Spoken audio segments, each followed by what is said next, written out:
How we doing, everyone? Welcome back to another edition of FSI's NASCAR DFS Pick Show. I am your host, TK Nation 47, joined with Mega Ruler 31. Mega, welcome to another week of NASCAR's racing. We're coming down to the wire. Excited for the Xfinity slate today. What can we expect for the playoff picture and as a whole? Well, people that watched last week did really, really well. I mean, you and I ended up on the same cash lineup. We didn't even talk to each other about it. But yeah. David Starr kind of killed us there with a mechanical breakdown. But we had the strategy right. We took two cheap guys, and Curly ended up in top like 15 or so. And our other four guys finished first, second, third, and fifth. And our cover guy won the race. 4 in the top 5. Yep. Yeah. So like we were right on. We did well with Cup also. I had William Byron on the cover, and he finished second to Larson. So what we're looking at the picture right now is it's a lot closer than it is in Cup, but you really have Allmendinger and Cendrick up top. They've been fighting as pretty much the best two cars all year. They are 30 points and 26 points clear. So a complete disaster. I think they still stay in the top 4 here. So I have them in green. And then you have Burton and Jones, who had complete disasters, and they're 21 points out and 32 points out. And then you have the guys in the middle. The 3, 4, 5, 6 spot is only separated by 10 total points. Allgeier's +4 and Haley's -6. So it's super, super close there between them. And all race long, you're going to see it fluctuating. And it's going to be really interesting strategy wise, like how to pick them here, because like if one of them wrecks, then are they just going to be the rest be conservative the rest of the way? Yeah, definitely. Gonna have to follow the track history, our projections, how these guys have fared on mile and a half. We're gonna have to really break this down closely to see what we can get optimally on our lineups. I think there's quite a bit of value that we can talk about later on in this video to really help you get to that point. As far as the playoff picture goes, I'm totally with you. Austin Cindric, AJ Allmendinger, the two standalone up tops that are probably going to be there till the end. But maybe we can find the diamond in the rough here in the middle, and Brandon Jones and Harrison Burton going to be gunning for it. I think we need to break down the slate differently than we normally do. I was wondering about that. Yeah, because if anybody's looking at my screen right now, you don't see any prime guys up top. So I think what you really need to do in this slate is you need to lock in guys between 19 and 27. There might be a couple GPP guys you can play down below if you want to get a little bit different. But I think your solidest plays are going to be Curry at 22nd, Brown at 23rd, and Jordan Anderson at 27. If you take those 3 guys, I believe it leaves you like 9,500 left for the other 3, which if you're going to get some 10K guys, you're going to have to play somebody in the 7 or 8K range. Or you can get 3 9K guys in there pretty easily. So I think what it's going to be up top is just figuring out which guys or which combinations. And what I did was I have like 4 different cash lineups that I built using the prime guys, and then rotating pairs of guys that I think complement each other pretty well up top, and then figuring out who the final guy in value-wise is. And none of them I really felt like it was a punt or like a really stretch for the final guy. And you can move a little bit too, like if you need a little bit more salary, then LeBay is right in that range too. A little bit more risky starting 21st. But if you come off of Brandon Brown, it opens up like $1,500. So there's another 10K guy for you. Or if you go Jeremy Clements, there's like another 1K off of like Brown. Anderson, I think, is the one that I would keep the most because he's got the most place differential, and it has been like pretty sound the whole season. Well, the car has. I mean, not necessarily when he's driving it, but I think he's worse in the truck that he has than the car that he has. So, but anyways, I think we kind of need to start there as an opening, and now we can go back up top and start talking about these guys. But I think it's just going to be kind of like mixing, matching with those three is going to be what is going to be the best strategy for this week. Okay, so let's do this. Let's just go from last to first in our breakdown. So we'll start off with like Jade Buford and okay, yeah, there we go. Gray Galding down there at the bottom. Yep. Garrett Smithley and Landon Castle. A little bit of salary on these plays. I think Gray Galding is never a good option. But I do like Garrett Smithley in the number 17 car. This is typically a JJ Yaley car. And I don't think 7,400 is too expensive for a driver. I feel I can finish inside the top 25. And that's what we want with Smithley. There's not much track history to go on with Smithley, but I think there's enough reason for him. Whether it be in Cup as a Cup driver or Xfinity. I just think the 17 car is fairly good compared to the rest, and you're going to get a lot of place differential starting 39. So I like this car at 7,400. Yeah, he's not as good of a driver. No, I wish Yaley was in it, but like I think, like you said, tech wise, it's pretty sound. Yeah, and Landon Castle in the 4, I think, kind of checks out as well. This is kind of a driver, we would love to see on a plate race for sure, but I don't mind him on the 1.5 miles. Little pricey. Yeah, 8,100. I was going to get to that. 8,100 is not the price tag I want to see, but starting 38th, I would completely understand it if you had that balanced lineup and you were hoping that Landon Castle can get inside that top 20. Certainly possible. I wouldn't say it's probable. So for that, I think it's GPP only with the price tag. Joey Gase, I'm out. You? I actually see a little bit of chatter in the industry on this just because of the place differential and how solid the Means car is, but I just don't think he's a good driver. So I'm not interested. Yeah, me either. Not for me. Next up, we have Loris Hezemans, 5,900.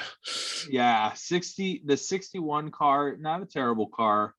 5,900's not a bad price tag, but he wasn't supposed to be in this. I don't. Yeah, this is Chad what's the Fincham. story here? Chad Fincham got a Cup invitation to. And he wanted to focus on that and not drive both of them, which I don't know why you think this would prepare you to do better in Cup. If Cup's your ultimate goal, that take a practice on the track in a car, but he wanted to put all his eggs in one basket. So Luis gets the opportunity here. The Hattori car is decent. Luis, he's more of he's either like a sports car. I can't remember if he's like the IndyCar driver that came over, but he's got racing experience, just not an Xfinity. He's been marginal, like not anything like super exciting. So I could see him getting like 10 possible place differential points here, maybe like in the up sniffing the top 25. But and the price is decent, so I'm okay with it. 5,900, not a bad price tag. I'm going to wait and see what we can find later. Next up, we have Jade Buford in the Big Machine Racing Machine 48 car. Pretty fast car throughout the course of the year, but I'm not paying 7,300 to find out. No, it's a little high there too. I'd 100 more for Smithley. Right, and that's kind of who I'm targeting in that price range. Next up, we have Patrick Emerling at 6,600. No thanks. The only thing about him is this is actually a Richard Childress racing car, so it has like some of the text and stuff from it. So I don't think it's necessarily like this car has been solid. He again is either like a Trans Am or Indy or some kind of other driver that's coming to Xfinity. He's been okay, but again, like you have a little bit of place differential here. I don't feel as solid about these guys as I do the guys in the middle. I think the way this like lineup sets up is like the cream is up at the top, and then one of these guys might ride. But like last week, like David Starr looks so great at us, at the price, and he like stopped us from like takedowns. Like we had really good weeks, like we did having top 4 out of the top 5 and Curly hitting, but he was just the one guy. So I would rather trust, and anything can happen in racing. It's a high variance sport, but I would trust like Curly's car, Brown's car, and like Anderson's car, and those prime guys that I'm looking at over some of these guys. But I think they're decent pivots. So Emerling, I think, is in your GPP pool. All right, next up we have Hell no. Spencer Boyd. Nope. No, Star. We skipped over him. We skipped David Starr. Not going back there. Nah, I'm not gonna either. You know, this 90 car is interesting. I looked up some track history. Dylan Bassett used to ride in this 90 car, and Colin Garrett used to ride in this 90 car. Both have an average finish of 16th in the one race they've raced in this car. Were there 16 drivers in the race? I was wondering the same thing if it might have been an all-star race, but Spencer Boyd in this 90 car at 4,500, I think you could do worse. True. Yeah. So, 32nd, not the starting position I really want to target for a guy, but 4,500, a price tag I can get behind for 32nd. I don't think you need it, but if you're trying to get like, 4 guys in like we did last week, then right. Yes. Right. Okay. Yep. There's a good way to break it down. Next up, we have 3 guys I will not play: Matt Mills, Joe Groff, and Jesse Little. I am out. Little's good. He's just starting too far forward. Right. No thanks. Dylan Lupton, a guy in the Sam Hunt racing machine, 26 car is not terrible, but I don't like the 7,200 price tag for a guy that doesn't race every week. Right. Yeah, it's a GPP. Yep. Next up is Jordan Anderson in that 31 car, 7,500. I think here we are starting our conversations. Yes. Yeah, I like him. He's been very solid here. He is going to be super chalk. I could totally understand the fade because Jordan Anderson never drives his own cars well, but right. He has the best drove this at Las Vegas and finished 8th in this car. Right. I mean, it's like 15th. I think it was last week was Casgrale. I think Ty Dillon was in this car at Vegas and finished 8th. Okay.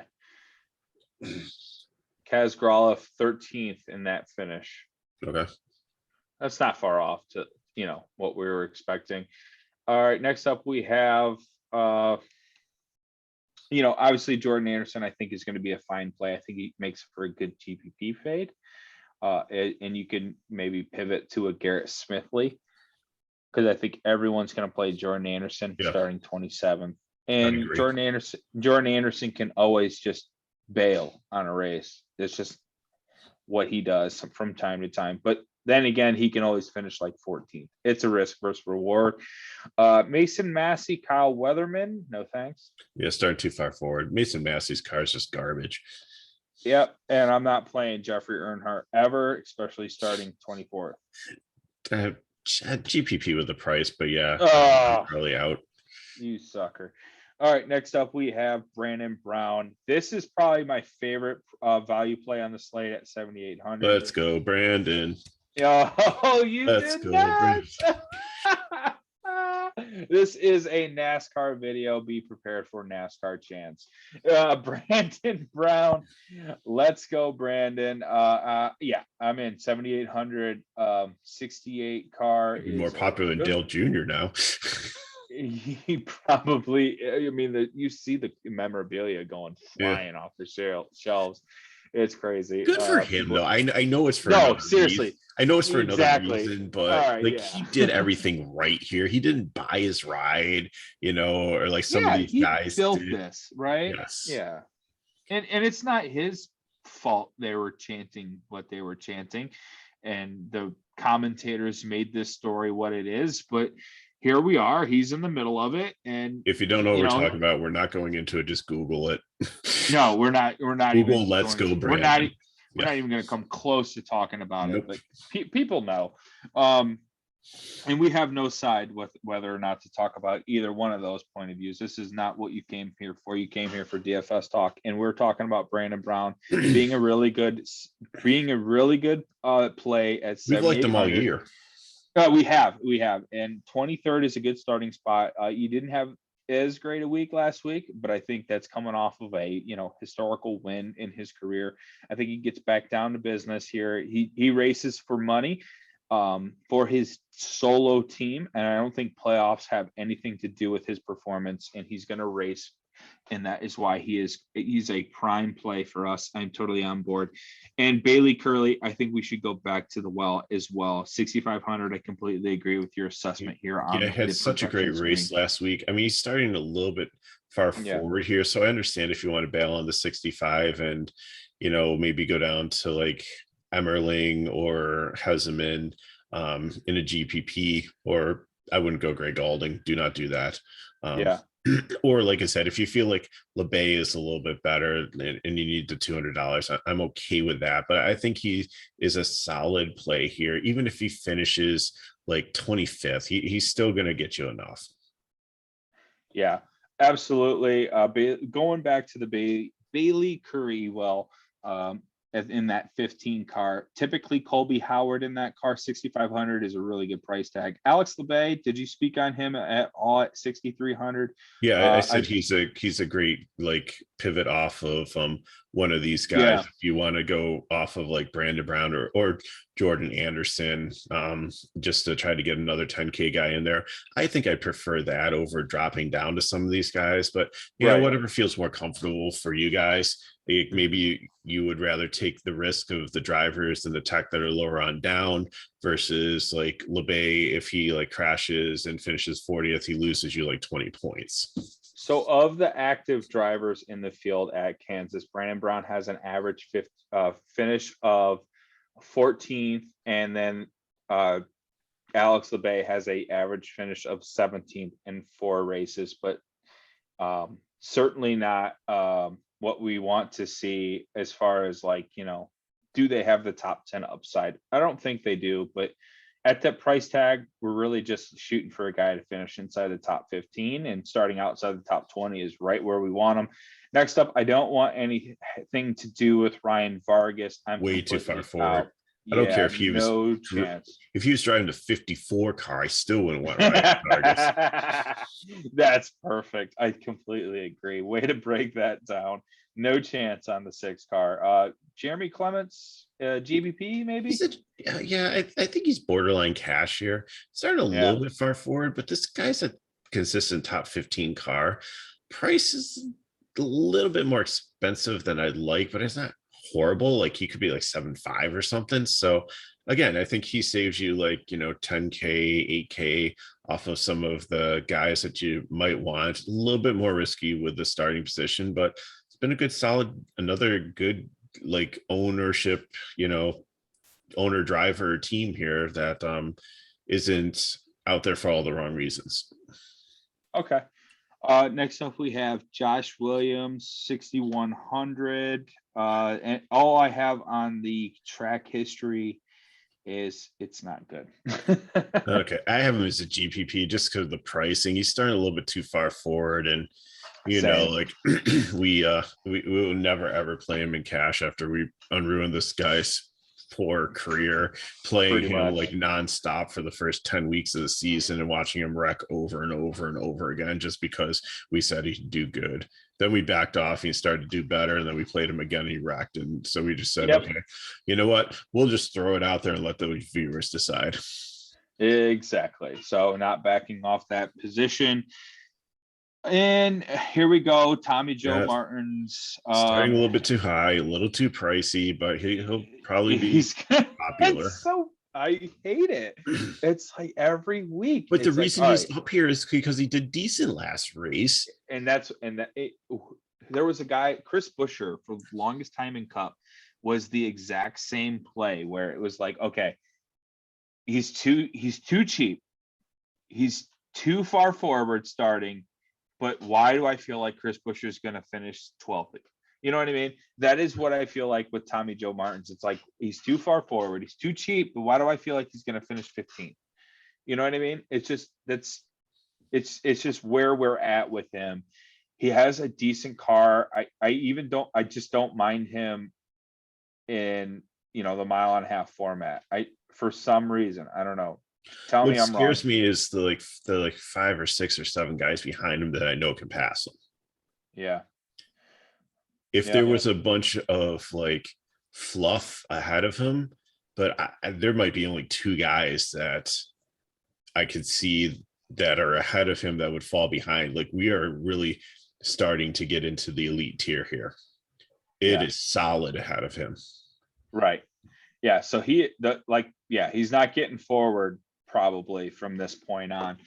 All right. Next up, we have Brett Moffatt, 8,700. He's been good, but 02. he's a little expensive here. Yeah. Let me. No, I don't see anything on the track history here, and I should probably look up the truck, but it's a completely different series. I never know what to do with this guy. I have to be honest. I don't know whether to play him or not. And his price tag's always right in between where I want to just play someone else. Right. So then I don't play Brett Moffatt. But then sometimes I see pricing wise, like he's like in such an odd spot in your build. It'd have to be a GPP. Right. Yeah, it confuses me and ultimately leads to just me not wanting to play him at all. All right, next up we have Myatt Snyder, 7,900. I feel like it's the exact same play, just a little bit cheaper. Yeah. Yeah, and it's in no man's land. Starting spot, man, like what's their upside? 12? He won a 8? race this year, so I mean, I guess the I know winning, yeah, but and he I did mean, win even Homestead. Blind Squirrel finds a nut every so often, And Homestead and Kansas, a little comparable in ways, right? Yeah, but I think that was like more of a situational thing, but that he got up there. I think he has like top 10 potential being a Childress car, but I'm not like really sold on him much. Yeah. Okay. Next up, we're going Ryan Sieg here, 7,100. This is the cheaper price tag I like to play, but Sieg also has that boom bust potential that I don't want to see. Right. He finally boomed. I think he finished like in the top 5 last Kansas race. Oh, snap. Oh, don't tell me it's a Ryan Sieg week. I'm not telling you that. I'm just saying that he potentially did good in the first. Yeah, and 4 races, we have 44 laps led, 2 top 10s, 4 top 20s, an average finish of 6th. All right, I'm playing Ryan Sieg. Really? Okay. Yeah. Let's roll. I mean, hey, average finish not in 6th. cash, but no. This GPP, looks like yeah. This I was gonna say this looks like the crew chief gets it right at Kansas. Let's do it. Here you go. I'll just make him prime for you there. No. Oh no, that's Herbst anyway. Yeah, next up we have Riley Herbst, 8,900. Although I do have to apologize to you because if anybody watched the Cup video, I rode you so hard about Daniel Suarez and he finished in like the top 5. Oh, you jerk. I told you it was a Suarez week. Yeah, I did not believe you, but yes, I am not worthy. No, I actually nailed the Cup slate. That was a lot of fun. I just had too much Stenhouse and Newman last week. We all did. But we all cashed with only 4 cars. So. Exactly. Yeah, I was gonna say like I did so well with 4 out of 6 cars that I didn't need. And that's somewhat. And sometimes you have to just eat the value chalk because if it's going to be that highly owned and help you build the rest of your lineup and get the guys that you want and really, really like and feel comfortable with, then if they crash and they're like 60% owned, it doesn't hurt you in like cash and double ups. Yeah. All right. Next up, we have Sam Mayer in the 8. Did we say about Herbst? Herbst is GPP. I just I'm trust out. him. Yeah. No, too far forward. Fade. Too high. Too expensive. Okay, here's where things start to get interesting because the JR Motorsports cars, they did okay last week, but at Vegas they finished 1, 2, 3. Now Mayer wasn't part of it. It was Barry who was in for a net, and it was Allgeier and Gregson. But the JR Motorsports car has been very strong in this type of track and this style of track. So, and Mayer actually went Daniel Suarez, last week and like had a really, really good race and was like right up there almost most of the race. So I'm not saying that I'm anointing him as like he has finally arrived, but I'm saying that I think he has a top 15 car here. And at 8,300, I'm okay playing him in cash. It's a borderline. It's not a priority cash play by any means. It's not a value cash play. But if you arrive at like 83, 84, 85 left, like Jed Burton's the guy above him. I have him in cash also, but I would definitely take Mayer over Jed Burton. Yeah. Actually, I think I'm going to turn Jeb to GBP because. Yeah, I was going to say, I think both of the guys are GBP, Jeb and Mayer. But the like price tag is good. I like the price tags. I'm going to stand behind Mayer here just because of the success JR Motorsports has had at these tracks. I was going to say Mayer looks like a guy that's coming on really strong. I've seen a lot of good from their race car in the last couple of weeks. It's been a lot of the same kind of tracks as well. Although we did have Talladega and the road course, but we had Texas. It's another mile and a half. He did pretty well there for a time being. So I like Sam Mayer and Jeb Burton. I don't know. I don't see it. I see more of the 8. I don't like Hurst or Burton. I think those guys are GBP to fades. And I like Mayer and Sieg, and that's kind of where I'm going to make my stance. All right, here we go. Let's get into the top 10. After breaking down all of our value first, we kind of use this, opposite. Ty Gibbs in the 54 starting 10th. He is the highest price driver in the field. He probably has the best car in the field. We saw John Hunter Nemechek dominate in this 54 last week when it came to the end of the race. Do we expect some of the same with Ty Gibbs, who I believe won the ARCA championship at Texas? He is going to be the highest owned driver, I'm pretty sure here. But here's the problem. I think his rookiness, if that's even a word, is starting to show. I think he's racing people 24/7 like he does not know anything but racing, and I think he's starting to rub people the wrong way, literally, like making a lot of contact and stuff, and I think it's coming and starting to bite him where people were more had a little bit of respect for him after he won that first race like early on and did well. I think now where he's not giving them or cutting them any slack or any breaks, they're not cutting him anything. So if he falls out of line, then they're all just piling in, and just even his teammates are just letting him completely fall right on back.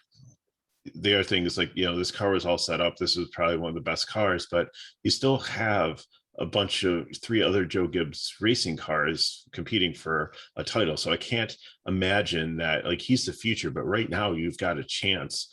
You have 3 guys in the top 8 that could win the title, and 2 of them are really struggling and need help. So I think resource wise, they're probably shifting them more to these teams. So I think he'll have a good car and, he'll have a good day, but I don't know if he can pay off the 11-2 unless he gets out there and leads. So I have him as a cash play. I think he's going to be the most popular. I do have him in one build, but it's not my favorite build. Yeah, I think this is the total decision point in the slate. People are going to play him for the place differential and lead lap upside. Certainly think he has the opportunity to, but I'm with you that Ty Gibbs slowing down on the hype train. Kansas, not a very easy track to lead laps at. I think you have to have some experience. I think the guys in the playoffs are going to have a little bit of better cars. They're going to have a better idea of what they want to do and accomplish in this race. And we'll talk about it later on when we get down into the top 10 about who I think can dominate this race, or the 2 drivers that can dominate this race. I just don't envision Ty Gibbs dominating this race. And at 11-2, I think you're going to need it. I think it's going to hurt you elsewhere in your lineup to get to him. And I think if you play the fade correctly, you could benefit greatly. And Ty Gibbs part for me will be GPP only. And yeah, I'm going to try to take my shots elsewhere with some of the playoff drivers. Probably not so much with Brandon Jones at 9,300. Did not like what I saw in a racetrack I favored him at. I'm still a little bitter, but 9,300 is too expensive for me. I'm out on Brandon Jones. Isn't this his home track though? Oh God. Oh no, not really. I think Is it really? I think it might be. I thought he was a Vegas guy. Maybe. Is he from Kansas? Don't tell me this is the next Clinton Boyer. You know, the Kansas grassroots guy, like the farm boy. I don't know. Okay, maybe not. I'll look it up. This is his.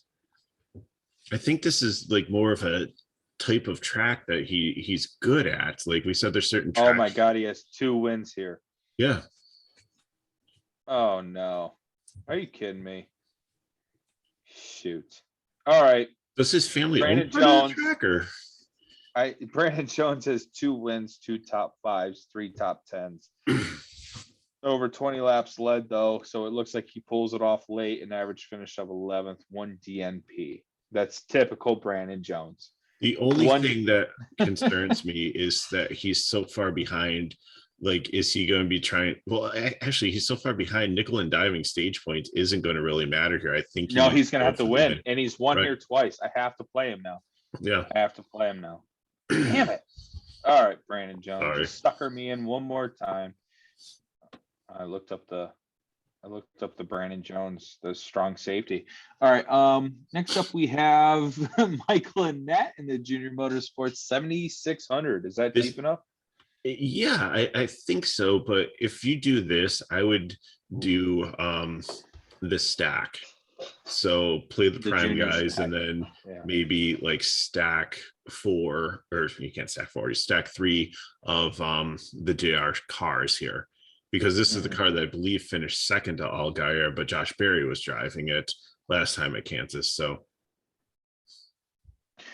full disclosure, Brandon Jones is from Atlanta. Okay. Sorry. Next up, no, you're fine. I'm just glad to know that he likes Kansas City barbecue. So, okay, yeah.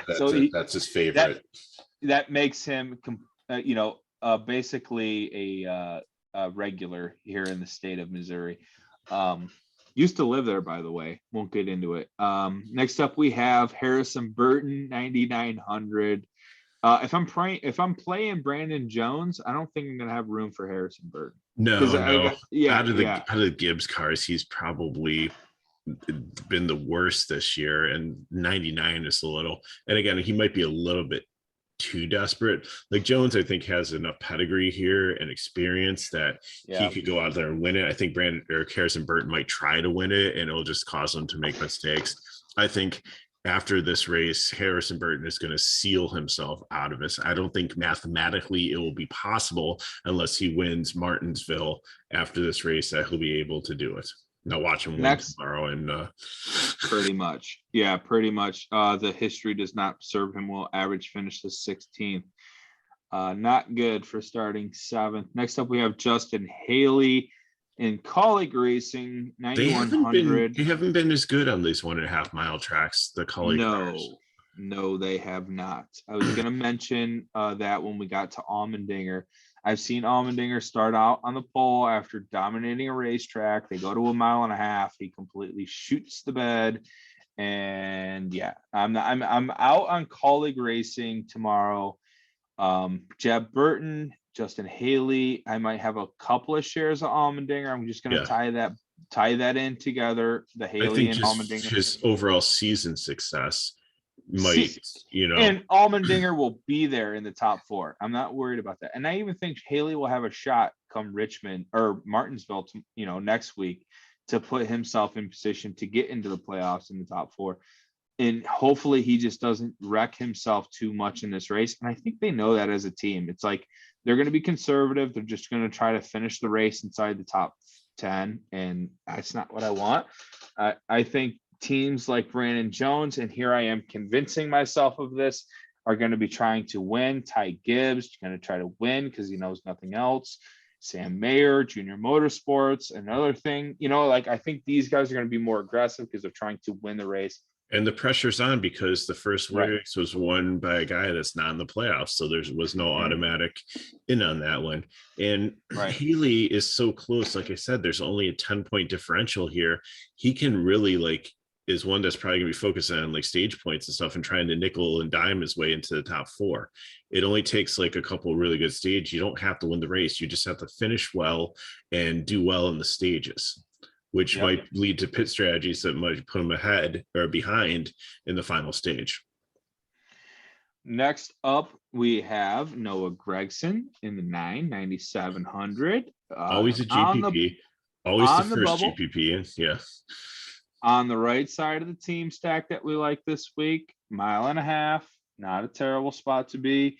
Let's talk a little bit about the track history. I'm not seeing anything jump off the page. GPP. Yeah, he's always GPP just because it's volatile, but he's almost working his way into a consistent cash conversation. Has had a good run of form recently, and the wrecks he's been involved in have not been his fault, as in like earlier in the season and last season, it was all him being overly aggressive. So I think he might be starting to get it. Yeah, I agree. I could see him in the playoff. I think it's going to come down to him or Haley. But I think there is still one more sleeper we need to talk about in this race. Next up, we have Justin Allgeier. When it comes to tire wear, 1.5 mile tracks, I love Allgeier. Kansas, not really that kind of track, but It's 1.5 miles. It's 1.5 miles, and it's all about strategy. And I like what he's got going on with the pit box, with the strategy. Allgeier's had a really good race team this year. Certainly going to have shares. Am I going to have cash shares? Not sure. I think I prefer another guy we'll talk about, but I'm definitely going to have some shares of Allgeier. Yeah, I really, really like him tomorrow. I think he's one of my favorite of these top guys. Just based on like how well he did at Vegas. He's yeah, right. Same track. Sorry, go ahead. No, that's all I'm going to say. Is like, I really like him. He's probably one of my favorite guys in my cash lines. I think here is where cash lineups start. Austin Cendrick. He's going to dominate, right? I don't know. I know. I think Hemrick's gonna. I've been wanting to say this from the start. I think Hemrick dominates this race, start to finish. I love Hemrick tomorrow. I am all in on Hemrick. In 3 races, especially the price. He has done everything but win this race. Daniel Hemrick. This is his track. Yeah, this might be his first win. In 3 races, and he's going to go pole to pole. And that's exactly how I'd envision Hemrick to do it, is just having the elite car, and that's it. Hemrick in 3 races here has an average finish of 3.5. He's 2 top 5s, 3 top 10s, and 128 laps led. That's second to Briscoe. And that was when Briscoe was at the height of his championship run. I mean, we could easily see Hemrick just be the dominant car tomorrow. This is his racetrack. This is his format as far as, packages go. This is it. Like, if he's going to win a race, it is tomorrow.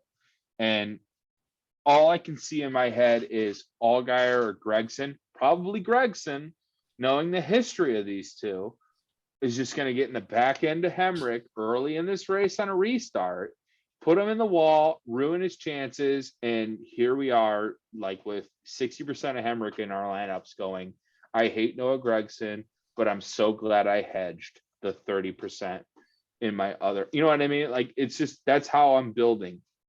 60% of my lineups are probably going to have Hemrick going wire to wire. The other 30 are going to be the Noah Gregson, not Daniel Hemrick, and then there's going to be like a 5% of lineups that are just like either Cendrick or Allgeier domination. So I love Hemrick. I love Hemrick. I'm in. I still love Hemrick. He's going to finish second to Allgeier. tomorrow. Oh, But listen, here's what's going to happen. Here's what the top 4 is going to be. It's going to be Allmendinger. It's going to be Cendrick. It's going to be Allgeier based on this win. And Hemrick is going to get it as the 4th. Hemrick is going to get his first career win in Phoenix when he wins the title. wow. That'd be insane. That would be such an insane storyline. And there's so many comparables between Kansas and Phoenix here. And he grades out so well here. And another driver that grades out well in this type of track is Tyler Reddick. Yeah. And when I think of Daniel Hemrick, I think of Tyler Reddick. And when I think of Austin Cindric, I kind of think of Tyler Reddick. And it just all makes sense. Like, I really want to have lineups that start Austin Cindric, Daniel Hemrick, and I'm not even afraid of the 1-2 starting position. Okay. Yeah. Honestly, because I think in those 3 prime guys, it works, and your 6th guy is a decent play. Usually, you might. I don't know how much you have left, but you could get maybe Mayer in there, or like a Maya Slater, or like a net. Yeah, it's a decent. You just have to fade. You don't have to play Spencer Boyd. Right. You just have to fade. You just have to fade Ty Gibbs. And that's what I was saying okay earlier. with that. Yeah, exactly. That's what I'm saying. Like when we got to Ty Gibbs, like here's the decision point in the slate. It's you're either in on Gibbs to get 9 position points and finish inside the top 3, or you're going to take 2 or 3 of the top 3 plus our primes. And then you just kind of land on someone in between and hope, hey, he's part of the optimal. Like you might be able to do it if you fade one of the primes and take like a Spencer Boyd or like one of the cheaper ones. So I mean, it's doable, right? Really and that's how we'll do GPPs. Is we'll pick out the least favorite prime spot, maybe a Jordan Anderson, because you're going to save a little bit more salary than you would on Curry. Yeah. If you were to slip off of Anderson and get yourself like Ryan Sieg, or maybe Clements, or the 17 car of Smithley, and then you can kind of price your way back up to someone like Gregson or Allgeier, which would be optimal, in my point of view. So I'm excited for the slate now that we've broke this down. I hope everybody else is too. Mega, any last thoughts on the slate?